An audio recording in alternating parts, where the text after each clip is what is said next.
Hi guys, Assalamu alaikum. This is it another new study vlog. প্রতিদিনের মতো আজকেও একটু সকাল সকাল ঘুম থেকে ওঠার চেষ্টা করেছি। ঘড়িতে তখন 4:51 ঘুম ঘুম চোখে চলে আসলাম বারান্দায়। বারান্দায় এসে ভাবলাম একটু হাঁটা দরকার, রিফ্রেশমেন্ট প্রয়োজন। ঘুম ঘুম চোখ নিয়ে তো আর পড়া যায় না। দেন ফ্রেশ হয়ে এসে পড়তে বসলাম। ঝাপসা ঝাপসা অন্ধকার, তবু পড়তে মন্দ নয়। প্রায় 1 ঘন্টা পড়লাম, আর পড়তে ইচ্ছা ছিল।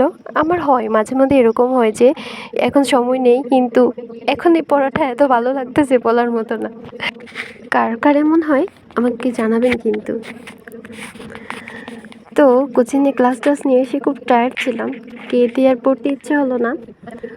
তখন থেকে আসলে আমার বোরনেসটা শুরু হইতেছিল। আমি বুঝতেছিলাম আজকে হয়তো হবে না, আজকে হয়তো আমার টু ডু লিস্ট সম্পূর্ণ হবে না।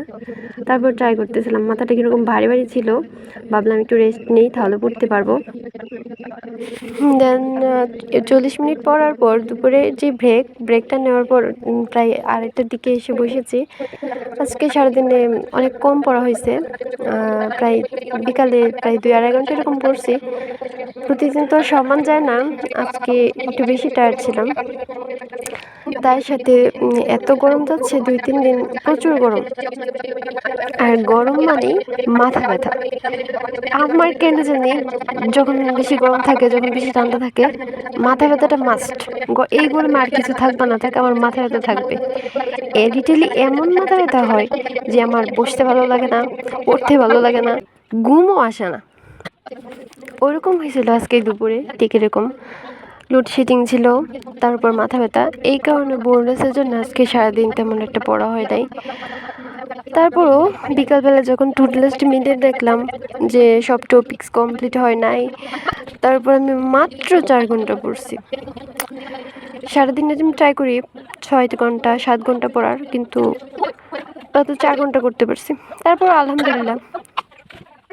বিশেষ করে আমি যেদিন ভাবি আজকে একটু শ্যুট করব, ওই দিনই কীভাবে যেন আমার কম পড়া হয়।